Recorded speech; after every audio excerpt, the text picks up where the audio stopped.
ভাইয়ের হয় নাই আমার ভাইয়ের এত মেধা ভাই।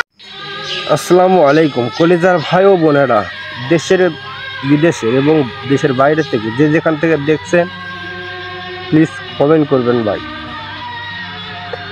এক বোনের বুক ফাটা কান্নার আহাজারি।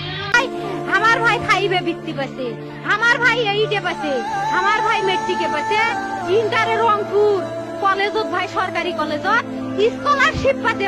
তার ভাইকে হারিয়ে ছেলেটা অনেক মেধাবী ছিল, বিএ অনার্স করেছিল, কিন্তু তার একটাই দোষ, সে তার চাকরির জন্য আন্দোলনে গিয়েছিল। ভাই বাপে আমার খুশিতে কান্দিছে ভাই, হাই রে স্কলারশিপ পাচ্ছে ভাই। আমরা মূর্খ মানুষ জানি না এত মেধাবী ছাত্র ভাই, কি জন্য সরকারে মারার অনুমতি দিল ভাই, কি জন্য? আমার ভাই রুকে ভার্সিটি ইংলিশ সাবজেক্ট নিয়ে অনার্স করলো ভাই।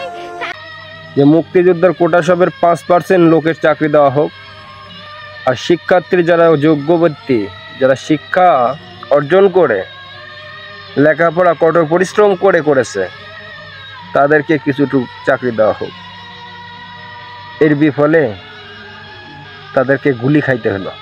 বছর হইছে ভাই, আমার ভাইকে আমি কখনো ভাই মানে বিসিএস করে ক্যাঙ্গেরি ভাই, তোরা না করেন তো কয় সুমি এটাই এই একটা পরীক্ষা চাকরি হোক, মুই চেষ্টা করি হোক, মুই তোর আশাটাও চেষ্টা করি দেখি করেন ভাই। মুখ ভালো লাগে মাইনছে যখন বিসিএস এর কথা কয়, মুখ কলজাটা কাঁপি ওঠে ভাই, হাই রে ওরা ক্যাঙ্গেরি পড়ছে।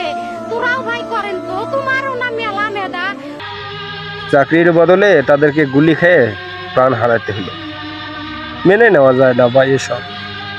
দ্রুত ভিডিওটি সবাই শেয়ার করবেন, এই ভাইটির জন্য দোয়া করবেন। আর আপনি আপনার ভাই বোনকে ভালোবেসে থাকলে অবশ্যই ভিডিওটি শেয়ার করে দিন। আমি চোখের পানি ধরে রাখতে পারছি না ভাই। ভিডিওটি কন্টিনিউ করবেন, কথাগুলি শুনে যাবেন। ভালো লাগলে ভিডিওটা শেয়ার করবেন, আর কমেন্ট বক্সে কমেন্ট করতে ভুলবেন।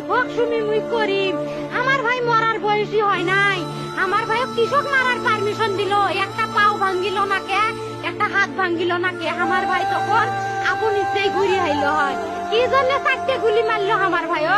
আমার কলজাটা মানুষ না, আমার 3টে মারি গেল না কে, আমার 3টে কি জন্য মারি গেল না? আমার ভাই এত কষ্ট করে পড়ছে ভাই, আমার বাপেই মানুষ কয়ে বেড়াচ্ছে, আমার বাপে লেখাপড়ার খরচ দিতে পারে নাই, অভাব অনাটন। কোন দেশে বসবাস করি আমরা?